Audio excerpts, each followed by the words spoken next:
Olá, seja bem-vindo à disciplina O Evangelho de Deus. Meu nome é Arlindo de Souza, serei o seu professor durante esse período e nessa matéria a gente quer trabalhar o Evangelho como sendo algo central para o desenvolvimento da nossa vida cristã. É importante que a gente entenda que o Evangelho não é simplesmente uma coisa básica para pessoas que acabaram de converter. O Evangelho não é só algo que a gente prega para os perdidos, mas é o fundamento no qual nós construímos toda a nossa vida com Deus. O Evangelho é a obra que Deus realizou por meio de Cristo e que realiza ainda em nós até hoje para que nós sejamos parecidos com seu Filho. Quero ler uma passagem bíblica com você aqui no início dessa aula. Romanos capítulo 11, versículos 33 ao 36. Ó profundidade da riqueza, da sabedoria e do conhecimento de Deus! Quão insondáveis são os seus juízos e quão inescrutáveis os seus caminhos!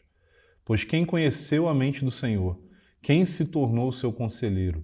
Quem primeiro lhe deu alguma coisa para que lhe seja recompensado? Porque todas as coisas são dele, por ele e para ele. A ele seja a glória eternamente. Amém. Queria te convidar nesse momento a fazer uma oração junto comigo aqui, enquanto nós mergulhamos nas profundidades do conhecimento de Deus no que diz respeito ao Evangelho bíblico. Senhor, nós te pedimos, ó Pai, que o Senhor venha com teu Espírito Santo sobre as nossas vidas, nos trazendo sabedoria, revelação, entendimento. Oramos, Senhor, para que o nosso coração seja quebrantado pela Tua Palavra e que, por meio do poder do Teu Espírito Santo, nós nos tornemos mais parecidos com Teu Filho Jesus. Abençoa cada um que está assistindo essa aula agora e que essa pessoa seja de fato impactada pelo poder do Evangelho e isso cause uma transformação na vida dela e um impacto ao redor dela para a glória do Teu nome. Amém. Bom, conhecer a Deus e a sua obra é sem dúvida a maior necessidade que nós temos como seres humanos. A humanidade foi criada para conhecer a Deus. Jeremias, ele adverte o povo a respeito da importância de conhecer o Senhor em Jeremias capítulo 9, versículos 23 e 24. O profeta diz ali: assim diz o Senhor, não se glorie o sábio na sua sabedoria, nem o forte na sua força, nem o rico nas suas riquezas, mas aquele que se gloria, glorie-se nisto, em me conhecer e saber que eu sou o Senhor, e faço misericórdia, juízo e justiça na terra, porque dessas coisas me agrado, diz o Senhor. Então, a fonte que deveria trazer satisfação e orgulho para a nossa vida deveria ser o conhecimento de Deus. Mergulhar profundamente em todos os aspectos do seu caráter, da sua obra, dos seus pensamentos, dos seus sentimentos. Então, quando a gente fala a respeito da pregação do Evangelho, a gente precisa entender que a proclamação do Evangelho não é simplesmente falar a respeito do fato de que, olha, Jesus morreu pelos seus pecados e você precisa aceitar Jesus como Senhor e Salvador da sua vida. Não. O Evangelho tem a ver com a redenção de Deus para todo o mundo. Quando a gente fala a respeito dessa redenção, e essa é a estrutura dessas aulas aqui que vocês vão ter, a gente pode olhar para essa redenção de um ponto de vista antropológico, ou seja, do ponto de vista humano e individual, ou a gente pode olhar para essas coisas do ponto de vista cósmico. A isso a gente chama de o evangelho no chão e o evangelho no alto. É um conceito que é trabalhado por Matt Chandler no seu livro O Evangelho Explícito. Quando a gente fala do evangelho no ponto de vista antropológico, a gente vai trabalhar quem é Deus, quem é o homem, quem é Cristo e qual deve ser a nossa resposta a isso. Quando a gente trabalha o evangelho do ponto de vista cósmico, da redenção cósmica que é feita por meio de Cristo no evangelho, a gente vai trabalhar criação, queda, redenção e consumação. Todos esses conceitos fazem parte do evangelho, mas cada um deles está olhando por um ângulo diferente para que a gente possa compreender o quanto que o evangelho em si revela do plano de Deus. Então, quando a gente fala a respeito disso, a gente vai começar falando sobre quem é Deus. Nós fomos chamados a conhecer a Deus. E não só há um chamado, mas há uma espécie de obrigação da nossa parte. Por quê? Porque Deus nos criou para conhecê-lo. E se nós não conhecemos a Deus, nós deixamos de cumprir aquilo que é o motivo pelo qual nós fomos criados. Se nós deixamos de cumprir o motivo pelo qual nós fomos criados, nós mesmos nos tornamos inúteis. Ou seja, a inutilidade humana é fruto da falta de conhecimento de Deus. Então, para conhecer a Deus, a gente não vai, obviamente, falar de todos os aspectos de quem Deus é, porque isso exigiria uma disciplina só para isso e mesmo assim não seria suficiente, mas a gente vai falar de aspectos importantes do ser de Deus para que a gente tenha uma compreensão correta do Evangelho bíblico. Então a gente vai começar falando a respeito da onipotência divina. Deus é onipotente. Em Jeremias 32, 27, a palavra de Deus diz o seguinte: Eu sou o Senhor, o Deus de toda a humanidade. Existe alguma coisa impossível para mim? E também em Gênesis 18, 14, diz o seguinte: há alguma coisa difícil para o Senhor? Então aqui as Escrituras estão questionando, falando, olha, tem alguma coisa que é difícil para Deus? A resposta, obviamente, é não, porque Deus pode fazer tudo aquilo que Ele quiser. Isso que é o sentido de onipotência. Onipotência significa que Deus é poderoso o suficiente para fazer qualquer coisa que Ele quiser. Ou seja, Deus não tem qualquer limitação. Esse poder de Deus é um poder que é inato, ele é inerente a ele. Ele não foi adquirido. Ou seja, Deus existe eternamente. Ele não tem início e ele não tem fim. E da mesma forma como ele existe eternamente, ele eternamente é todo-poderoso. Nas palavras de A.W. Pink, ele disse: o poder de Deus é como ele mesmo, autoexistente, autossustentado, o mais poderoso dos homens, não pode acrescentar sequer uma sombra de poder ao onipotente.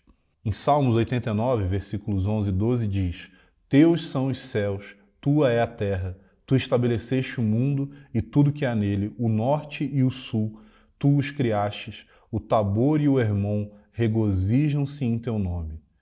Em Salmos 33, 9 diz: Pois ele falou e tudo se fez, mandou e logo tudo apareceu. Agora, quando nós citamos a onipotência divina, algumas pessoas que não creem em Deus ou querem de alguma forma refutar o pensamento a respeito do Deus cristão, eles vão falar: mas Deus é onipotente, então será que Deus poderia fazer uma pedra tão grande que nem ele mesmo poderia carregar? Olha, essas perguntas que são lançadas muitas vezes por alguns neo-ateístas aí para nós, às vezes até na internet, a verdade é que elas são perguntas totalmente ilógicas. Por quê?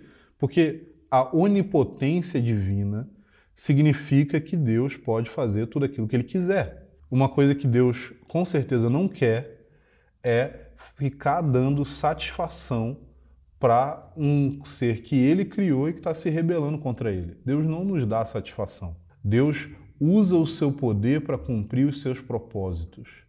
Deus não é como nós, seres humanos, que sentimos a necessidade de nos justificar. Deus não precisa se justificar. Deus é a própria justiça. Existem algumas coisas que estão dentro desse campo das coisas que Deus não vai fazer. E isso não invalida a sua onipotência de forma alguma. Por exemplo, a Bíblia diz que Deus não pode mentir. Em Números 23, 19 fala isso. Mateus 24, 35 fala que as palavras de Deus nunca passarão. Ou seja, nada daquilo que Deus falou não vai se cumprir. Por quê? Porque Deus não pode mentir. Deus é a própria verdade. Mentir seria totalmente contrário ao seu caráter. Deus não pode ser tentado pelo mal. Em Tiago 1,13 fala a respeito disso. Por quê? Porque Deus é separado de todo pecado. É impossível que ele seja contaminado ou tentado pelo mal. Deus não pode negar a si mesmo. Deus ele é fiel a quem ele é. Ele é fiel ao seu próprio caráter, à sua própria estrutura de pensamento justo. Deus é fiel a ele mesmo, mais do que ele é fiel a qualquer outra coisa. Por quê? Porque ele é a autoridade suprema. Então Deus não pode negar a si mesmo, como também é afirmado pela Escritura. O próximo aspecto de Deus aqui que a gente vai falar é que Deus é independente. A gente leu aqui Romanos 11, do 33 ao 36, foi a primeira passagem que a gente leu aqui nessa aula. Em Jó 41, 11, fala a respeito de Quem primeiro deu a mim, para que eu lhe retribua? Tudo que existe debaixo do céu é meu. Então, Deus fez o mundo, criou todas as coisas e todas as coisas dependem dele. Mas Deus mesmo, ele é independente de toda a sua criação. Deus não precisa de nós. Deus não nos criou por uma necessidade. Deus não nos criou porque ele precisava suprir algo de que ele sentia falta. Deus não nos criou porque ele estava solitário na eternidade e de repente ele sentiu o desejo de ter comunhão com alguém. Por quê? Porque o Deus que nos criou é o Deus triuno. É o Deus que é Pai, Filho e Espírito Santo. E essa comunidade de amor, que é o ser de Deus, vive em eterna comunhão para sempre. Deus nunca teve necessidade, Deus nunca se sentiu solitário, Deus nunca precisou suprir alguma coisa que veio por meio da sua criação. Não. Deus não nos criou porque lhe faltava algo. Deus nos criou porque havia algo que sobrava nele. Havia uma abundância de amor e comunhão que Deus decidiu, na sua soberania, criar seres menores, seres finitos, seres que não são como Ele. Por quê? Porque Deus é santo, Deus é incriado, Deus é eterno. Mas Ele cria esses seres, que inclusive se rebelam contra Ele, para que em nós Ele possa demonstrar a glória do seu amor. E é isso que Ele faz por meio do Evangelho. Além disso, Deus, Ele é o Criador.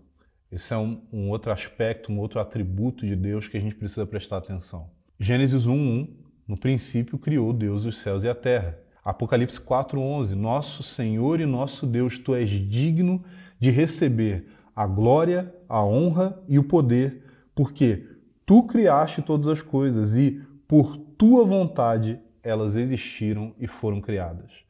Então, segundo Albert Wolters, ele diz o seguinte: o mesmo Criador e o mesmo poder soberano que chamou o cosmos à existência no princípio, o mantém na existência de momento em momento até hoje.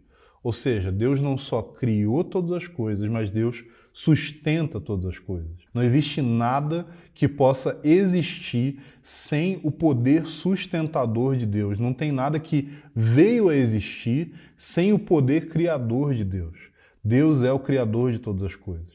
Mas a questão é que Deus, sendo o criador, significa que ele tem direitos sobre a sua criação. Significa que ele governa sobre aquilo que ele criou. Mais uma vez, Albert Wolters ele vai dizer o seguinte: a onipotência do comando de Deus, pela qual ele faz todas as coisas como são, é a mesma que foi no princípio da criação e em cada momento da história. Isso é o que os teólogos querem dizer quando escrevem que é difícil, se não impossível, fazer uma distinção decisiva entre criação e providência como obra de Deus. Providência aqui querendo dizer a sustentação de todas as coisas.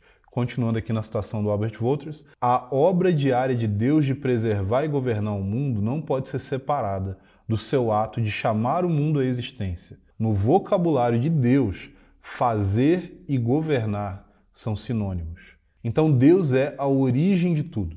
O fato de Deus ser a origem de tudo significa que Deus tem direito sobre tudo. O fato de Deus governar sobre tudo e ser aquele que sustenta tudo, quer dizer que Deus ele pode fazer o que ele quiser, o que ele bem entender com a sua criação. Então, quando nós olhamos para Deus e pensamos, mas não é justo que Deus faça isso dessa forma, a verdade é que Deus poderia fazer o que ele bem entendesse conosco. Deus poderia nos condenar pelos nossos pecados e ele não estaria errado e não estaria fora dos seus direitos ao fazer isso.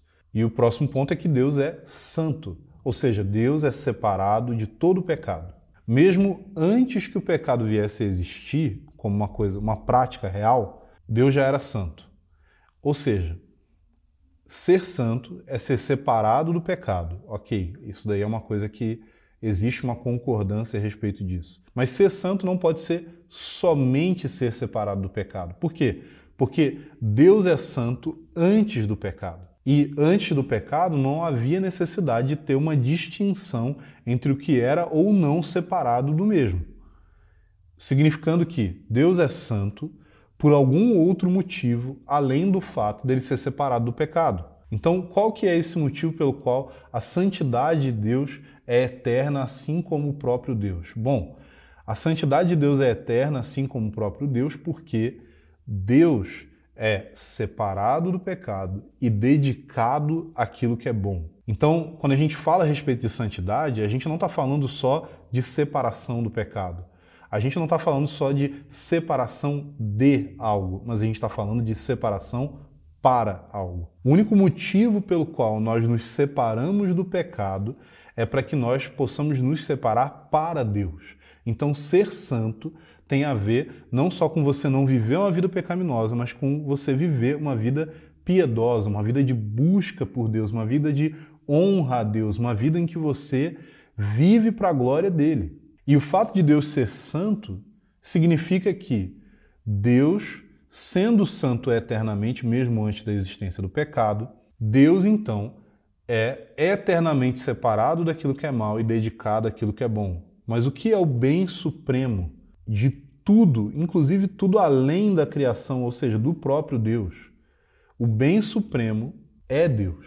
Deus ser santo significa que Deus é separado do pecado e dedicado à sua própria glória.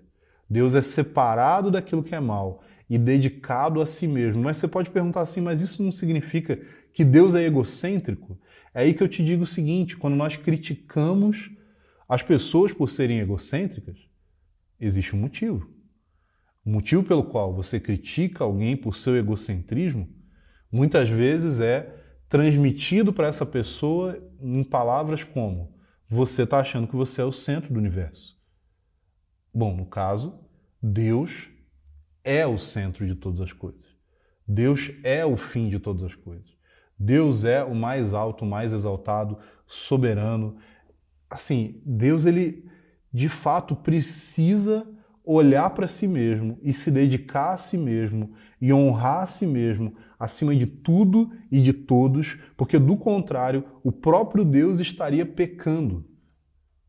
Deus precisa ser voltado para si, dedicado à sua glória, se exaltando acima de todos, para que o universo funcione da maneira como ele deve funcionar.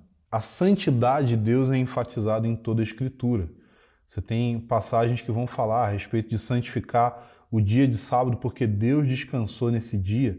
Você vai ver, principalmente no Pentateuco, muitas passagens falando a respeito de santificar coisas referentes ao dia a dia dos israelitas porque tinham a ver com o serviço a Deus. Você vai ver os salmistas exaltando a santidade de Deus, falando de Deus como santo de Israel, como por exemplo em Salmo 71, ali do 22 ao 23. Você tem Isaías proclamando a santidade de Deus e o quanto que ele viu que ele era mau e que ele era pequeno e que ele era pecador e impuro, quando ele viu que os seres celestiais, os serafins, exaltavam a santidade de Deus, clamando santo, santo, santo. E Isaías vê isso centenas de anos antes da gente ter João escrevendo Apocalipse e vendo a mesma cena, significando que aqueles seres celestiais eles permanecem fazendo isso eternamente.